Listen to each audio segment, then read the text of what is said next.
جو ہے شیخ اسجد رضا تاج والے، جو ہے شیخ اسجد۔ علیکم ورحمۃ اللہ وبرکاتہ۔ وعلیکم السلام ورحمۃ اللہ وبرکاتہ۔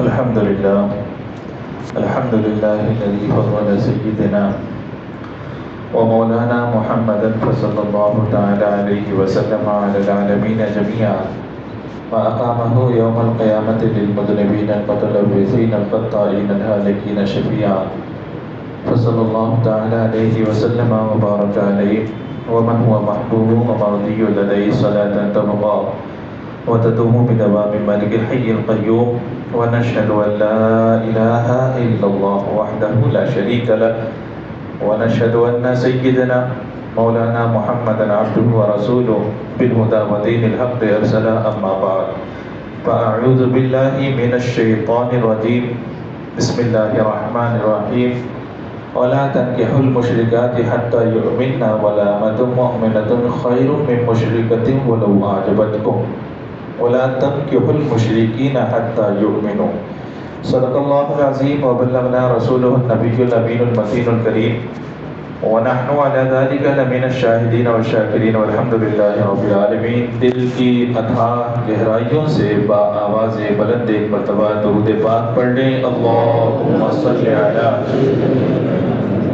سیدنا مولانا محمد وعلی آل سیدنا مولانا محمد وبارک وسلم، صلو علیہ صلاۃ تبقى وتدوم بدوام ملک الحی القیوم۔ گزشتہ ہفتے فقیر نے عرض کیا تھا کہ نکاح کے سلسلے میں ہمارا دین، ہمارا مذہب ہماری کیا رہنمائی کرتا ہے اور کس طرح کے لوگوں سے نکاح جائز ہوتا ہے اور کس طرح کے لوگوں سے نکاح یہ جائز نہیں ہوتا۔ قرآن پاک میں واضح لفظوں میں ارشاد فرما دیا گیا، وَلَا تَنْكِحُوا الْمُشْرِكَاتِ حَتَّى يُؤْمِنَّ، کسی مشرکہ عورت سے نکاح نہیں ہو سکتا، نہیں کر سکتے یہاں تک کہ وہ ایمان لے آئے۔ اور فرماتے ہیں کہ اگر باندی مومنہ ہو اور کافرہ آزاد ہو تو فرماتے ہیں وہ باندی زیادہ بہتر ہے اس آزاد کافرہ سے۔ اور مشرک مرد کے بارے میں بھی قرآن پاک نے بالکل واضح خطوط متعین فرمائے، جس میں رب العزت نے ارشاد فرمایا، وَلَا تُنْكِحُوا الْمُشْرِكِينَ حَتَّى يُؤْمِنُوا، کسی مشرک سے بھی نکاح ہو نہیں سکتا یہاں تک کہ وہ ایمان لے آئے۔ گزشتہ جمعہ میں نے اسی آیت کریمہ کا شان نزول بھی بیان کیا تھا کہ یہ آیت کریمہ کیوں نازل کی گئی۔ حضرت عبداللہ ابن رواحہ، حضرت مرثد جیسے جلیل القدر صحابی جو بہت ہی بہادر تھے، جری تھے، ان کے سامنے عورتوں نے اپنی پیشکش کی۔ مکہ المکرمہ جانے کے بعد میں نے گزشتہ جمعہ عرض کیا تھا، پیشکش کی، آپ نے منع فرما دیا، کہا نکاح ہی کر لو، منع فرمایا کہ نہیں، جب تک نبی پاک صلی اللہ تعالی علیہ وسلم اجازت نہیں دیں گے اس وقت تک ہم کوئی قدم آگے نہیں بڑھائیں گے۔ یہ کہنا ہمارے لیے دستور ہے کہ انسان کے سامنے کوئی بھی مسئلہ جب پیش آئے تو اسے یہ دیکھنا چاہیے کہ ہمارا مذہب اس سلسلے میں کیا کہتا ہے، ہمارا دین اس سلسلے میں کیا بتاتا ہے۔ دین اجازت دے آگے بڑھیے، اور اگر دین اجازت نہ دے تو یقین جان لیجئے برائی میں اللہ نے بھلائی کو نہیں رکھا، حرام چیزوں میں اللہ نے بھلائی کو نہیں رکھا۔ اسی لیے آج جو پورے تمتراک کے ساتھ، ڈھنڈورے کے ساتھ، ایک دکھاوے کے طور پر، ڈرانے کے طور پر قانون وغیرہ لا کر کے مسلمانوں کو جو یہ بتانے کی کوشش کی جا رہی ہے کہ اسلام لو جہاد کی وجہ سے پھیلا، ارے نادانوں، یہ تو وہ مذہب ہے جو آسمانی مذہب ہے، اور اس کے پھیلانے کی ذمہ داری تو اللہ رب العزت نے لی ہے۔ یاد کرو اس دن کو جب پیغمبر نے اعلان فرمایا تھا ایک زبان تھی جو کلمہ پڑھ رہی تھی، آج اللہ نے کروڑوں زبان پر اس کلمے کو جاری فرما دیا۔ ہمارا دین، ہمارا مذہب اتنی خوبیوں کا مالک ہے، اتنی خوبیاں اللہ رب العزت نے اس میں رکھی ہیں کہ ہمیں پھیلانے کی ضرورت نہیں ہے، بس اپنا عمل اگر صحیح کر لے تو یہ خود بخود پھیلتا چلا جائے گا۔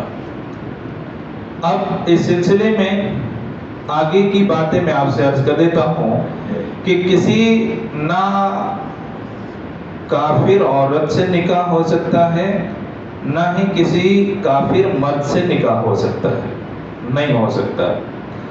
اگر کسی نے کیا تو ہوگا کیا؟ آنے والی نسلوں کو کیا نام دو گے؟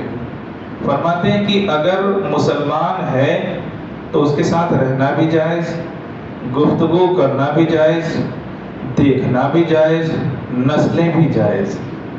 اور اگر کافرہ ہے یا مسلمہ عورت ہے لیکن کافر مرد ہے تو اب بھی دیکھنا بھی جائز نہیں، رہنا بھی جائز نہیں، گفتگو کرنا بھی جائز نہیں، یہاں تک کہ جو نسلیں ہوں گی وہ بھی جائز نہیں۔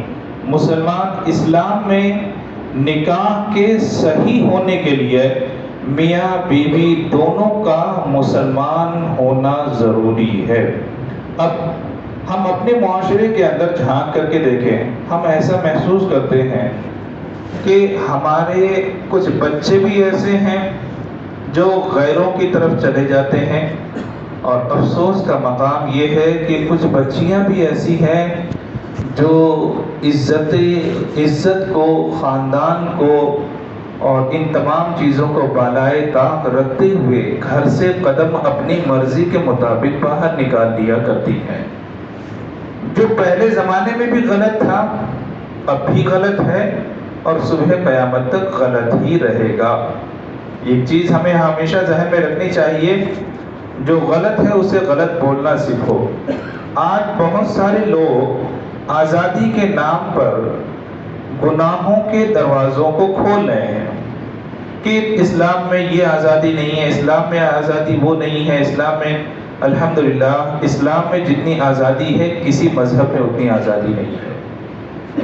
ہم صرف ایک بات سمجھتے ہیں کہ تمہارا بنایا ہوا گھر ہے تو قانون اور دستور تمہارا چلے گا، کائنات اللہ کی بنائی ہوئی ہے تو اس دنیا میں قانون جو چلے گا وہ اللہ تبارک و تعالیٰ کا ہی قانون چلے گا۔ اپنے بنائے ہوئے گھر میں آپ اپنے بچے کی نافرمانی کو برداشت نہیں کرتے، اللہ کی بنائی ہوئی زمین پر بندے اگر اس کی نافرمانی کریں تو سوچو اسی کی بنائی ہوئی زمین پر کتنے دن تم نافرمانی کر کے زندگی گزار سکتے ہو۔ فَخَسَفْنَا بِهِ الْأَرْضَ، اسی نے فرمایا، ترجمہ جانتے ہو، ہم نے زمین میں گاڑ دیا، ہم نے زمین میں گاڑ دیا۔ وہ زمین سے اگانے پر بھی قدرت رکھتا ہے، وہ زندہ زمین میں دفن کرنے کی بھی قدرت رکھتا ہے۔ کیا اس نے ایک قوم کو دریا میں ڈبا کر کے تمہارے لیے درس عبرت نہیں بنایا؟ قال انا ربکم الاعلی، فرعون نے کہا کہ میں سب سے بڑا رب ہوں۔ ان فی ھذا لعبرۃ لمن یخشی، قرآن پاک نے فرمایا دیکھو طاقتور تھا، توانا تھا، بہادر تھا، کیا کون سی خوبی اس کے اندر نہ تھی، لیکن میرا رب جب ڈبانے پر آیا تو نہ طاقت کام آئی، نہ لشکر کام آیا، نہ شہنشاہیت کام آئی۔ رب نے موجوں کو الٹ پلٹ کر دیا، تیرنے کی قوت رکھنے کے باوجود بھی تیر نہ سکا، میرے رب کے قدرت کے آگے بالکل بے بس نظر آیا۔ بنی اسرائیل نے عرض کیا تھا مولا وہ مر گیا، اتنا بڑا شہنشاہ، اتنا بڑا طاقتور بادشاہ، اتنے بڑے لشکر کا مالک مر گیا۔ رب تبارک و تعالیٰ نے اس کی لاش کو سمندر کے اوپر کر دیا، آنکھوں سے دیکھ لو اور اللہ پر اپنے یقین کو بڑھا لو، آنکھوں سے دیکھ لو، ایسا نہیں ہے کہ تمہارے ساتھ دھوکہ کیا جا رہا ہے۔ رب ڈبانے پر بھی قادر ہے، رب تیرانے پر بھی قادر ہے۔ رب تبارک و تعالیٰ ساری قدرت رکھتا ہے، تو اس زمین پر اگر کسی کا قانون چلے گا تو وہ اللہ ہی کا تو چلے گا۔ زمین کو اس لیے تو نہیں بنایا گیا کہ یہاں پر گناہوں کی آماج گاہ بنا دی جائے، گناہوں کے دروازے کھول دیے جائیں، شراب پی جائیں، اسی اللہ کی نافرمانی کی جائے جس نے زمین جیسی نعمت ہمیں عطا فرمائی۔ یہ ہو نہیں سکتا۔ اب سوال یہ ہے ایسا ہوتا کیوں ہے؟ بچے ہوں یا بچیاں ہوں قدم گھر سے باہر نکالتے کیوں ہیں؟ اس کے دو اسباب ہمیں سمجھ میں آتے ہیں۔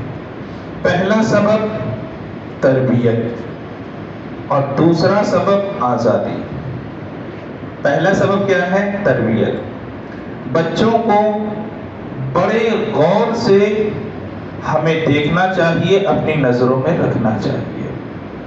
میں اس حدیث شریف کو پہلے بھی کئی مرتبہ پڑھ چکا ہوں، کلکم راعٍ وکلکم مسئول عن رعیتہا۔ ہر ایک آدمی ذمہ دار بنایا گیا ہے اور ہر ایک آدمی سے اس کی ذمہ داری کے بارے میں سوال کیا جائے گا۔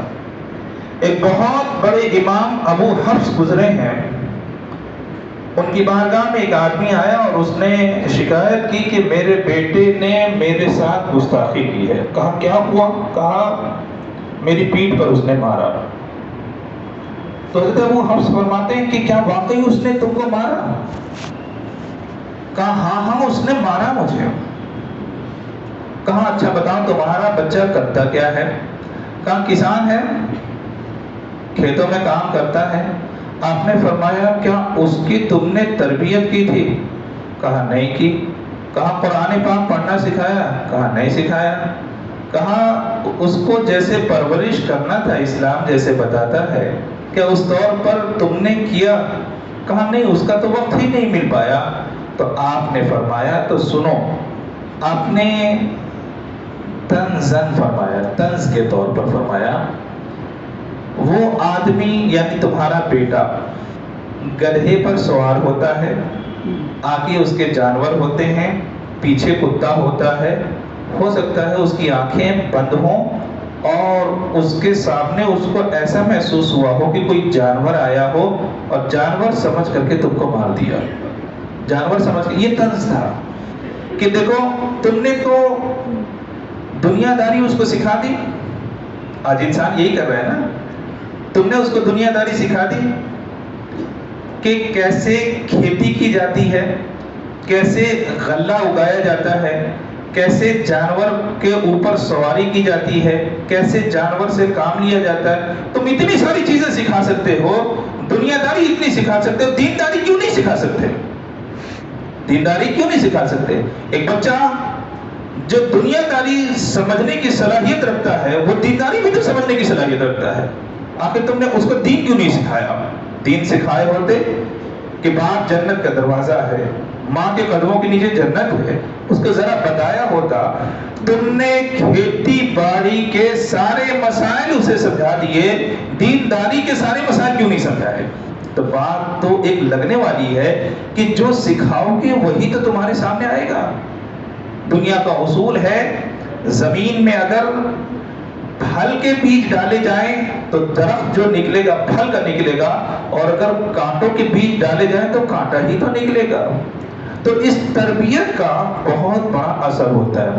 دیکھو کہنے کو ایک حکایت ہے لیکن سوچ کر کے دیکھو، ایک بادشاہ کے سامنے ایک مجرم کو لایا گیا، بہت آپ نے سنا ہوگا ہے نا، ایک بادشاہ کے سامنے مجرم کو لایا گیا، اس نے اپنے جرم کا اقرار کیا، بادشاہ نے کہا کہ اس کو پھانسی پر لٹکا دیا جائے۔ پوچھا تمہاری آخری خواہش؟ کہا ہاں میں اپنی ماں سے ملنا چاہتا ہوں۔ کہا اس کی خواہش پوری کر دی جائے۔ ماں کو بلایا گیا، ماں جب قریب آئی تو اس نے اپنے ماں کے کان کو نوچ لیا۔ بادشاہ نے کہا تم نے ایسی حرکت کیوں کی؟ تم نے ایسی حرکت کیوں کی؟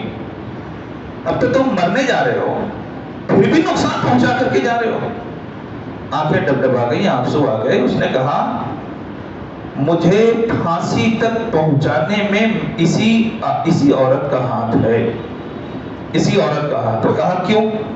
کہا اس لیے کیونکہ میں جس دن پہلی مرتبہ چوری کر کے آیا تھا اس دن میری پیٹھ پر اس نے شاباشی کا ہاتھ پھیرا تھا، کہا شاباش بیٹی تو نے بہت اچھا کام کیا، اگر اس نے اس دن روک دیا ہوتا تو آج برائی اتنی نہ بڑھتی کہ میں پھانسی کے پندے پر پہنچایا جاتا، پھانسی پر لٹکایا جاتا، اتنی برائی نہیں بڑھتی۔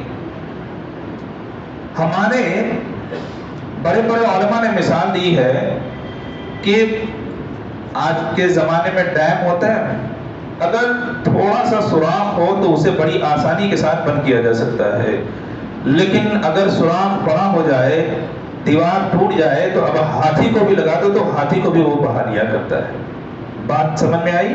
صرف بات اتنی ہے، گناہ چھوٹا ہو روکنا آسان ہوتا ہے، جب گناہوں کی عادت پڑ جائے تو کوئی اسے روک نہیں سکتا، کوئی اسے روک نہیں سکتا۔ چھوٹا بچہ ہے، اگر وہ نشے کا عادی ہوتا آپ تھپڑ مار کے تو سمجھا سکتے ہیں، تھپڑ مار کر کے اسے سدھار سکتے ہیں، گھر کے اندر بند کیا جا سکتا ہے، اس پہ ساری پابندی عائد کی جا سکتی ہے، لیکن وہی اگر ہٹا کٹا 30 سال کا جوان ہو جائے آپ اٹھانے کی ضرورت نہیں ہوگی بات کو۔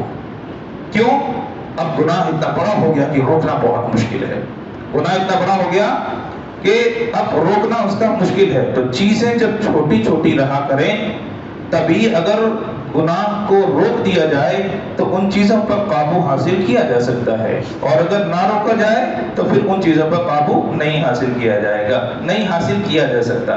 غوث پاک کی آپ نے ہزاروں مرتبہ یہ روایت سنی ہے نا، والدہ نے جاتے وقت ایک ہی چیز فرمائی تھی، بیٹا کسی حال میں جھوٹ نہیں بولنا، بیٹا کسی حال میں جھوٹ نہیں بولنا۔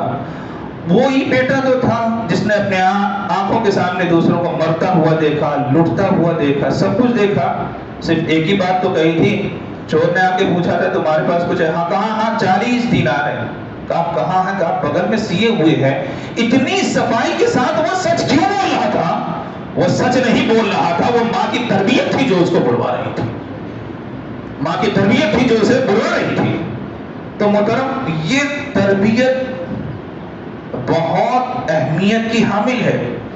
اس تربیت پر اگر ہمیں کنٹرول ہو جائے تو گناہوں کے دروازے خود بخود بند ہو جائیں، گناہوں کے دروازے خود بخود بند ہو جائیں گے۔ ایک گھر ہوتا ہے، ہم کام کرتے ہیں، سب مل جل کر کے کرتے ہیں، اسی گھر میں سب کا آنا جانا لگا رہتا ہے، یہ بے پردگی کیوں؟ آپ کو تجارت نظر آ رہی ہے، اللہ کے حکم کی نافرمانی کیوں نہیں نظر آ رہی ہے؟ بڑی معذرت کے ساتھ کہ ہمیں سوچنا پڑے گا، ہم زمین پر رہتے ہیں تو ہمیں زمین کی حقیقت کو اپنی نظر میں رکھنا پڑے گا۔ اگر ہماری بہن ہے، بیٹی ہے، تو وہ محرم نہیں ہے دوسروں کے لیے، غیر محرم ہے، تو دوسرا گھر میں کیسے بغیر پردے کے آ جا رہا ہے؟ کیا اس کے اوپر پابندی نہیں لگائی جا سکتی؟ آپ یہ سوچتے ہیں کہ اگر اتنی پابندیاں لگائی دی جائیں گی تو تجارت کیسے چلے گی؟ یاد رکھیں جس دن گھر سے اولاد نکل کر کے چلی جائے گی اس دن بڑا افسوس ہوگا اور تف کریں گے کہ ایسی تجارت کیوں کی جو باعث لعنت اور باعث بے عزتی ہو گئی، ہے نا؟ تو فرماتے ہیں کہ بچہ ہو یا بچی ہو، کسی بھی غیر محرم کے سامنے جانا اس کا جائز نہیں ہے، تو بھئی ویسے ہی آنا بھی تو جائز نہیں ہے۔ بولتے ہیں چچا کا بیٹا ہے، خالہ کا بیٹا ہے، کوئی بھی بیٹا ہو ہے تو غیر محرم، کیا رشتہ جوڑ لینے کی وجہ سے وہ محرمات میں شامل ہو جائے گا؟ یقین نہیں ہوگا۔ رشتے دو طرح کے ہوتے ہیں، ایک محرمات، ایک غیر محرم۔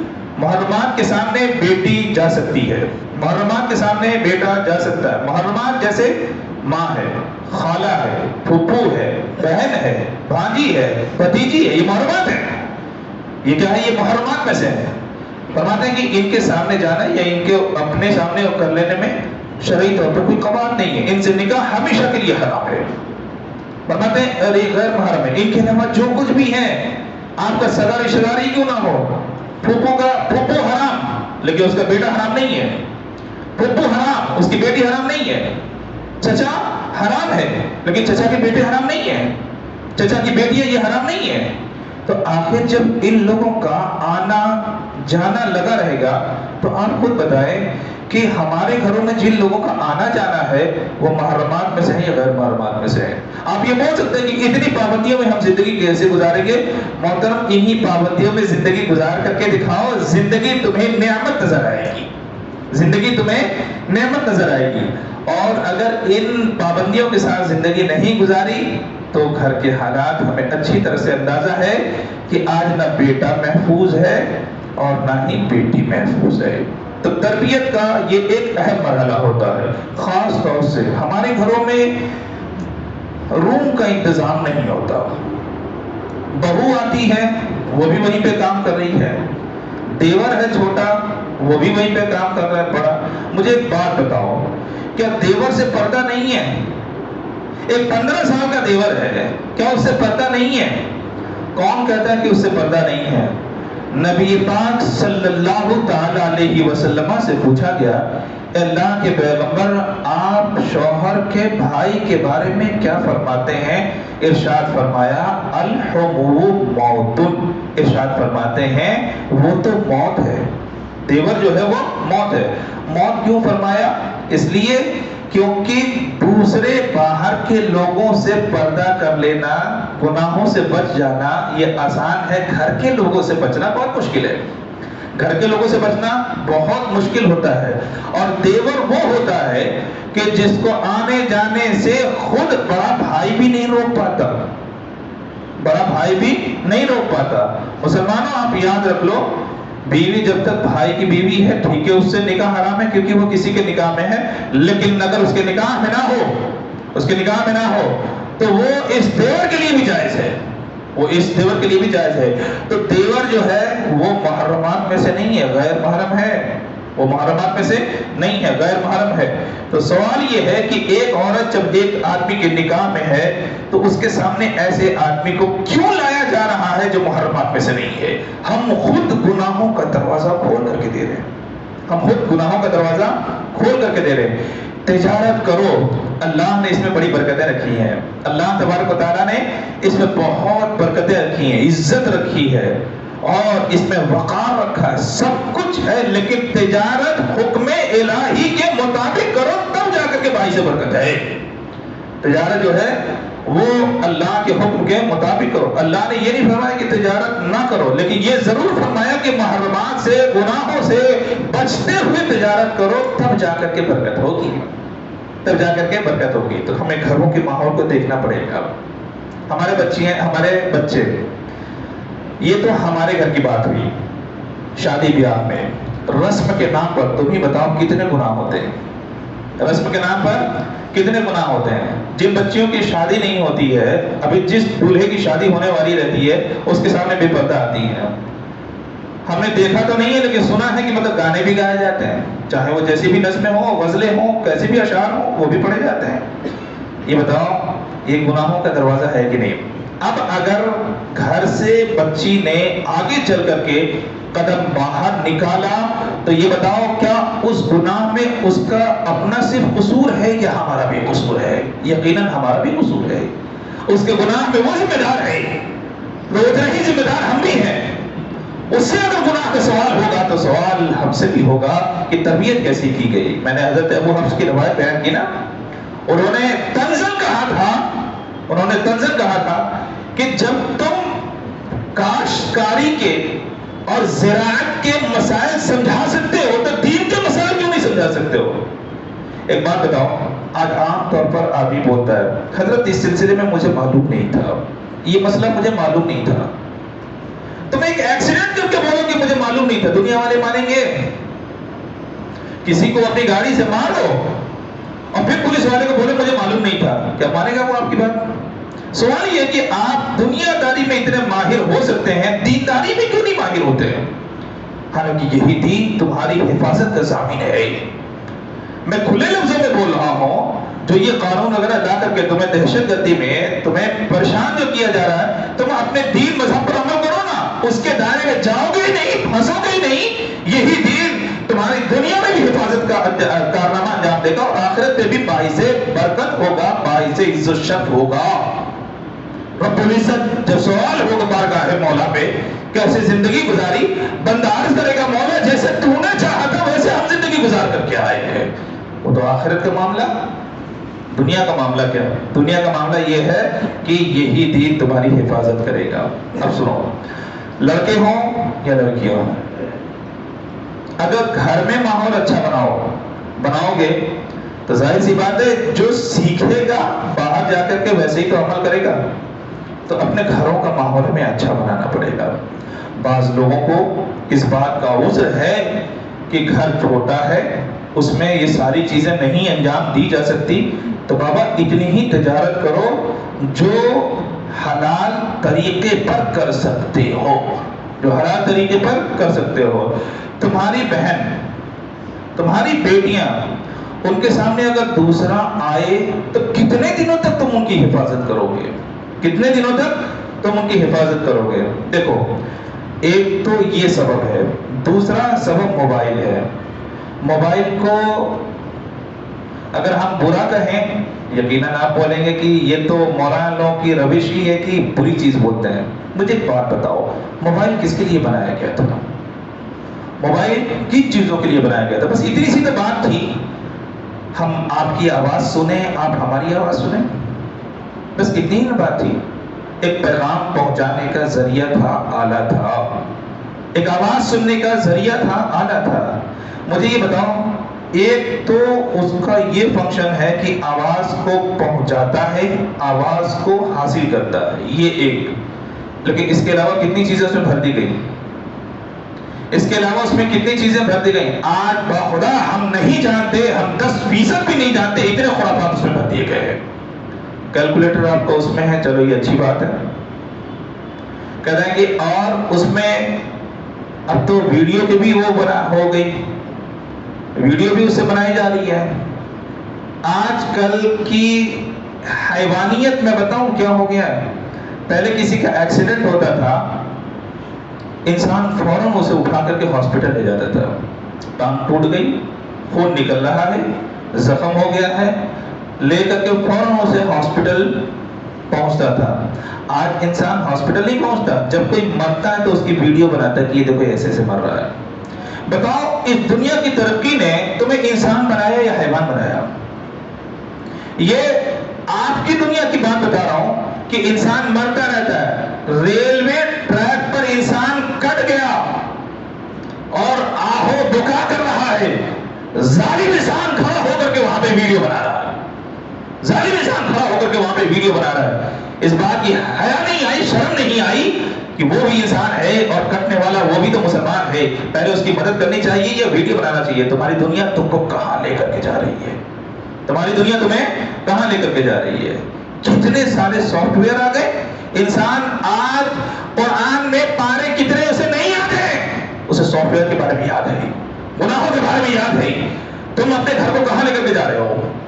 یہ معاملہ صرف اتنا تھا کہ آواز پہنچانے کا آلہ تھا, آواز حاصل کرنے کا ایک آلہ تھا. لیکن آج بتاؤ دنیا نے اسے کہاں پہ پہنچا دیا.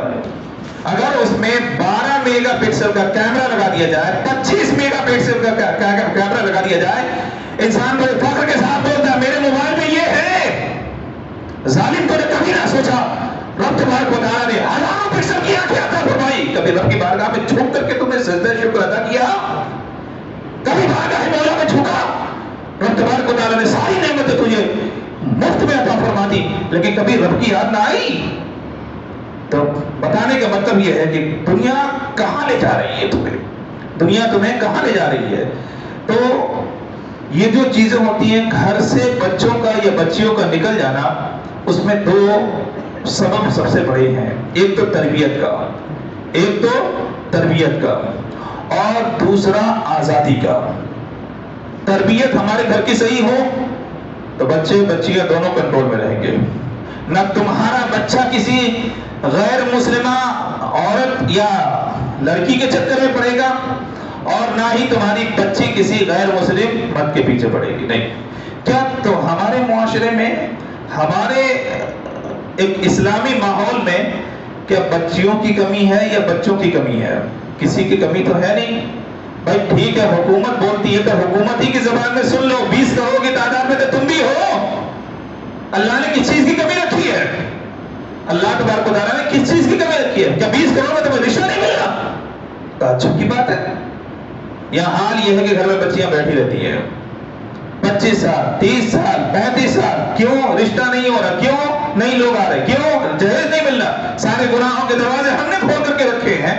پھر شکوہ یہ کہ ہماری آزادی پہ پابندی لگائی جا رہی ہے. تمہاری آزادی پہ پابندی نہیں لگائی جا رہی ہے, تمہاری آزادی کو آزاد کیا جا رہا ہے. تم غیروں میں جا کر کے پھنس کر کے اپنی آزادی کو برباد کر رہے ہو. تم غیروں میں پھنس کر کے اپنی آزادی کو برباد کر رہے ہو. تو مسلمانوں, ایک تو تربیت اور دوسرا آزادی. دیکھو, ہم نہیں بولتے کہ آپ اپنے بچوں کو انجینئر نہ بناؤ, اپنے بچوں کو ڈاکٹر نہ بناؤ. ایک جمعہ میں نے کہا تھا, گہرے پانی میں بھیجنے سے پہلے اسے تیرنے کا ہنر سکھاؤ. گہرے پانی میں بھیجنے سے پہلے اسے تیرنے کا ہنر سکھاؤ. نہیں سیکھے گا ڈوب جائے گا, مر جائے گا. کسی بھی دنیاوی تعلیم دینے سے پہلے دین کا اتنا علم سکھاؤ کہ جائے تو انہی کا ہو کر کے نہیں رہ جائے, جائے تو اپنے ساتھ چار کو لے کر کے آئے, اپنے ساتھ چار کو لے کر کے آئے. تمہارا مذہب کسی چیز کا, تمہارا دین کسی چیز کا محتاج نہیں ہے. آج جس طرح سے ہم کو دکھایا جاتا ہے دنیا میں, بخدا ویسے نہ ہم ہیں اور نہ ہی ہمارا مذہب ویسا ہے. آئینہ دکھاتا ہے ہمارا مذہب, اگر کوئی حقانیت کی نگاہ سے دیکھے تو آئینہ دکھاتا ہے کہ تم کہاں تھے, ہم کہاں ہیں, ہمارا مذہب کیسا ہے اور تمہارا مذہب کیسا ہے. ہمیں کسی سے موازنہ کرنے کی ضرورت نہیں ہے. موازنہ اس کا کیا جاتا ہے جس کی کوئی حیثیت ہوتی ہے. یہ آسمانی مذہب ہے, اس کے مقابلے میں اللہ نے کسی مذہب کو پیدا ہی نہیں کیا ہے. اس مذہب کے بالمقابل اللہ رب العزت نے کسی مذہب کو پیدا ہی نہیں کیا ہے. سنو, گھر میں جاتے ہو, ایک اسلامی ماحول بناؤ. ٹھیک ہے, گھر میں والدہ ہے, گھر میں والدہ ہی ہیں, جاؤ تو پہلے اجازت لو, جاؤ تو پہلے اجازت لو, کیا میں اندر آ سکتا ہوں, پہلے سلام کرو. سوال یہ ہے, ایک دنیا دار آفیسر کے سامنے تم جا کر کے یہ ساری چیزوں پر عمل کر سکتے ہو, اپنے مذہب پہ کیوں نہیں عمل کر سکتے؟ ایک عام S P, D S P, ایک پولیس کا ایک بڑے عہدے کا ہی آدمی کیوں نہ ہو, کیا آپ براہ راست جا سکتے ہیں؟ کیا اس کے روم میں داخل ہو سکتے ہیں؟ یقیناً نہیں. آپ کو پہلے اپوائنٹمنٹ لینا پڑے گا, آپ کو پہلے سلامی دینی پڑے گی, آپ کو پہلے اس کے سامنے مؤدب کھڑا ہونا پڑے گا, تب جا کر کے. تو سوال یہ, دنیا داری میں یہ سارا شعور آپ کو ہے, دینداری میں کیوں نہیں ہے شعور؟ یہ دینداری ہمیں کیوں نہیں آتی ہے؟ دین کو پیچھے ڈال دو گے تو کیا تمہیں اچھی زندگی گزارنے کا موقع مل جائے گا؟ یقیناً نہیں ملے گا. گھر جاتے ہو, والدہ کو بھی سلام کرو. دنیا کے کسی بھی ولی کے بارگاہ میں حاضر ہو جاؤ, دعا کرتے رہو. والدہ ناراض ہیں, باخدا تمہاری دعا نہیں قبول.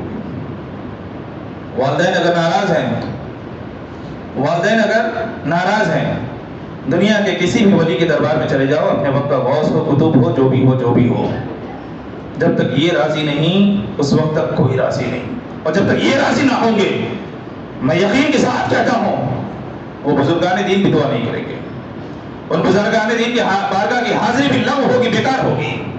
پہلے اپنے ماں باپ کے ساتھ اچھا سلوک کرو. فرماتے ہیں کہ اپنے ماں سے, ایک صحابی نے عرض کیا, اللہ کے پیغمبر, کیا میں گھر میں جاؤں تو اپنی والدہ سے اجازت مجھے لینی پڑے گی؟ نبی پاک صلی اللہ علیہ وسلم نے فرمایا, ہاں اجازت لے کر کے جاؤ. عرض کیا, اللہ کے پیغمبر میری والدہ ہیں وہ. پیغمبر ارشاد فرماتے ہیں, اجازت لے کر کے جاؤ. کہتے ہیں میرے سگی والدہ جنہوں نے مجھے پیدا کیا ہے. اللہ کے پیغمبر, ایک تاکید تھی کہ اللہ کے پیغمبر میں تو ان کی اولاد کی طرح بیٹا ہوں. دیکھو, میں تو غیر محرم کی بات کر رہا تھا نا, یہ محرم ہے, بیٹا محرم ہے, لیکن پیغمبر فرما رہے ہیں کہ ماں کے پاس بھی جاؤ تو اجازت لے کر کے جاؤ. انہوں نے عرض کیا, اللہ کے پیغمبر مجھے اس نے پیدا کیا, میری سگی ماں ہے. آپ مسکرا کر کے ارشاد فرماتے ہیں, ہاں پھر بھی اجازت لے کر کے جاؤ, سلام کر کے جاؤ. کیا تم اپنی ماں کو ایسی حالت میں دیکھنا چاہتے ہو جو تمہیں اچھی نہ لگے؟ ہے نا, انسان کی الگ الگ کیفیتیں ہوتی ہیں. کبھی انسان گھر میں تنہائی میں رہتا ہے تو مطلب لباس اتنا صحیح بھی نہیں رہتا, لیکن رہتا ہے. ہاں, جب کوئی آتا ہے تو باقاعدہ اپنے آپ کو ٹھیک کر کے بیٹھ لیتا ہے. ماں ہے, عزت کے لائق ہے, تو اس کو موقع دو تاکہ زندگی بھر تم عزت کر سکو. اس کو موقع دو تاکہ تم زندگی بھر اس کی عزت کر سکو. اللہ کے پیغمبر نے فرمایا, بے اجازت نہیں داخل ہونا. کہا ماں, کہا ہاں ماں, پیدا کرنے والی ماں ہی کیوں نہ ہو. اجازت لو, سلام کرو, تب داخل ہو. گھر کا ایسا ماحول بناؤ, پھر دیکھو تمہاری نسلیں کہاں جاتی ہیں. ایسا ماحول بناؤ گھر کا, تب دیکھو تمہاری نسلیں کہاں جاتی ہیں. یہ تو ان کی بات ہے جو محرمات میں سے ہے, اور جو غیر محرم ہیں تو بابا کھلی ہوئی بات یہ ہے کہ بے پردہ نہ آپ کا دیکھنا انہیں جائز ہے، نہ ان کا دیکھنا آپ کو جائز ہے۔ اگر کوئی عورت یہ سمجھتی ہو کہ ہم پردے میں رہتے ہیں، برقعے میں رہتے ہیں، مرد حضرات نہیں رہتے ہیں، تو مردوں کا دیکھنا عورتوں کو یہ جائز نہیں ہے، لیکن عورتوں کا وہ پردے میں ہے، ان کی نگاہیں مردوں کے اوپر اٹھ سکتی ہیں، تو جیسا ان کا دیکھنا حرام ہے ویسے ہی ان کا دیکھنا بھی حرام ہے، ویسے ہی ان کا دیکھنا بھی حرام ہے۔ تو محترم، یہ آزادی اور تربیت یہ دو ایسی چیزیں ہیں جو انسان کو بغاوت پر مجبور کیا کرتی ہیں۔ اگر ان دو چیزوں پر توجہ دے دی جائے، مجھے ایک بات کی اور بھی ہماری قوم سے شکایت ہے، یہ بہت جلدی ایمان کو ہلکا بنا لیتی ہے، بہت جلدی اللہ پر سے اس کا بھروسہ اٹھ جاتا ہے، یہ بہت جلدی فیصلہ کر لیا کرتی ہے کہ ہم ہی ملے تھے ایسا کرنے کے لیے۔ خوش قسمت ہو کہ اللہ نے تم کو چنا ہے، یہ خوش قسمتی کی بات ہے کہ اللہ تبارک و تعالیٰ نے ہمیں آزمائش کے لیے چنا ہے۔ اور یہ بھی سن لو، ہمارے ملک کے جس طرح کے حالات ہیں، آنے والے دنوں میں تم ان اچھائیوں کے چکر میں نہ رہنا جن کا دنیا تم کو وعدہ کرتی ہے۔ بخدا ہمیں تو ایسا محسوس ہوتا ہے کہ آنے والے دنوں میں آزمائش کی سختیاں بڑھتی چلی جائے گی، اور ہم اس بات پر راضی ہیں کہ میرا مولا اپنی بنائی ہوئی زمین پر جن پابندیوں کے ساتھ ہمیں زندگی گزارنے کا حق دے گا، ہم اسی کی مرضی کے مطابق زندگی گزار کر کے دکھائیں گے۔ کسی حال میں ہمیں نافرمانی نہیں کرنی ہے، ہر حال میں اللہ رب العزت کی بارگاہ میں شکر ادا کرنا ہے۔ وہ دے نعمت تب بھی شکر ہو، اور نہ دے تب بھی شکر۔ یاد رکھو، نعمت کا ملنا یہ بھی شکر کا باعث ہوتا ہے، اور نعمت کا نہ ملنا بھی شکر کا باعث ہوتا ہے۔ اللہ کے حبیب صلی اللہ علیہ وسلم کی بارگاہ میں چند صحابہ بیٹھے تھے، اور ایک اور صحابی بیٹھے تھے جو مسجد کے کونے میں بیٹھے ہوئے تھے۔ سرکار کے پاس ہدیہ آیا، تحفہ آیا، آپ نے سامنے بیٹھنے والوں میں تقسیم کروا دیا۔ اللہ کے حبیب کی بارگاہ میں ایک بغل میں صحابی بیٹھے ہوئے تھے، عرض کہ اللہ کے پیغمبر وہ بھی بیٹھے ہوئے ہیں۔ اللہ کے پیغمبر نے ان کو نہیں دیا۔ دوسری مرتبہ ہدیہ آیا، دوسری مرتبہ بھی سرکار نے سامنے والوں کو دے دیا، ان کو نہیں دیا۔ انہوں نے پھر توجہ دلائی، تیسری مرتبہ بھی آیا، اللہ کے پیغمبر نے سامنے والوں کو دیا، ان کو نہیں دیا۔ اور صحابی سے برداشت نہ ہوا، عرض کہ اللہ کے پیغمبر وہ بھی تو مومن ہے۔ کہا میں ان سے زیادہ محبت کرتا ہوں، اسی لیے میں نے نہیں دیا، میں ان سے زیادہ محبت کرتا، ان کو دے دیا۔ تمہارے ذہن میں کیا چل رہا ہے؟ تمہارا ذہن کیا فیصلہ کر رہا ہے؟ یہ نہ کہ ان سے بہت محبت کرتے ہیں اسی لیے دے رہے ہیں۔ ہاں، ان سے محبت کرتا ہوں، لیکن جن کو نہیں دیا ان سے زیادہ ان سے محبت کرتا ہوں۔ عرض کہ اللہ کے پیغمبر ان کو کیوں نہیں دیا؟ کہا اس لیے نہیں دیا کہ دیتا تو وہ میری بارگاہ کو چھوڑ کر کے بازار میں چلے جاتے، مجھے یہ گوارا نہیں تھا کہ میں اپنی بارگاہ سے ان کو باہر کروں۔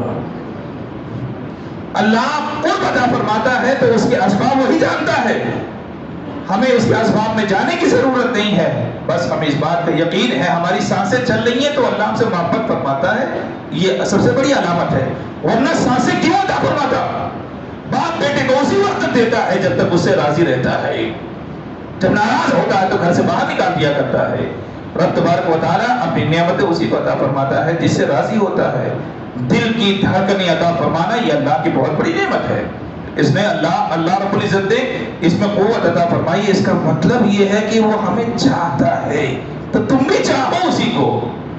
تو بہرحال بتانے کا اور گفتگو کا لب لباب یہ ہے کہ نہ مشرک عورت سے نکاح جائز ہے، اور نہ ہی مشرک مرد سے نکاح جائز ہے۔ دونوں میں سے کسی سے نکاح نہیں ہو سکتا۔ اپنے معاشرہ کی پاک دامن پارسا عورت کو تلاش کرو۔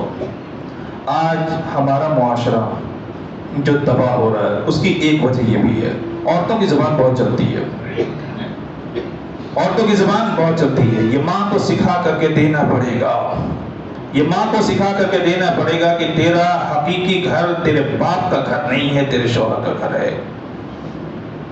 یہ ماں کو بتا کر کے دینا پڑے گا کہ اللہ رب العزت کے بعد، اللہ اور اس کے رسول کے بعد تیرے اوپر جو سب سے بڑا حق ہے تیرے شوہر کا ہے۔ اسی طریقے سے شوہر کو بھی بیوی پر ظلم کرنے کی اجازت نہیں ہے. نکاح کرنے سے پہلے اس کو سمجھاؤ جس سے نکاح کر رہے ہو ساری زندگی گھر فراہم کرنا تمہاری ذمہ داری میں سے ہے. ساری زندگی کھلانا پلانا اس کی ضرورتوں کو پورا کرنا یہ تمہاری ذمہ داری ہے. تمہاری یہ جائز نہیں ہے کہ تم کہیں پڑے رہو آرام سے گھر میں عورتیں کام کر کے تم کو کھلائیں. یہ تو تم ظلم کر رہے ہو. اولا تو تجارت اور کاروبار میں حصہ لینا ان کے لیے واجب نہیں ہے. کر رہی ہے تو اپنے حسن اخلاق کی وجہ سے کر رہی ہے. اگر وہ تعاون کر رہی ہے تو اپنے حسن اخلاق کی وجہ سے کر رہی ہے. آپ کو یہ بات سوچنی پڑے گی اور آپ کے لیے ہرگز جائز نہیں ہے کہ آمدنی کے لیے پیسوں کے لیے ان کو مجبور کرے. آپ یہ بولیں کہ اپنے گھر سے پیسہ لا, یہ حرام ہے تمہارے لیے. اگر انہیں کے ذریعے سے منگا کر کے کھلانا ہوتا تو اللہ تمہیں ہاتھ کیوں عطا فرماتا؟ یہ ہاتھ کام کرنے کے لیے عطا فرمائے گئے ہیں, بھیک مانگنے کے لیے نہیں عطا فرمائے گئے. دونوں کے حقوق برابر اللہ رب العزت نے رکھے ہیں. ضرورت اس بات کی ہے کہ ہم ان حقوق کو سمجھیں اور اس پر عمل کریں. اللہ رب العزت کی بارگاہ میں دعا ہے کہ مولا تبارک و تعالی ہم سب کو اپنے احکام و فرامین پر مکمل طور پر عمل کرنے کی توفیق عطا فرمائے, دین کی محبت عطا فرمائے, ہم سب کی آل و اولاد کی حفاظت فرمائے. وما علینا الا البلاغ. جن حضرات نے سنت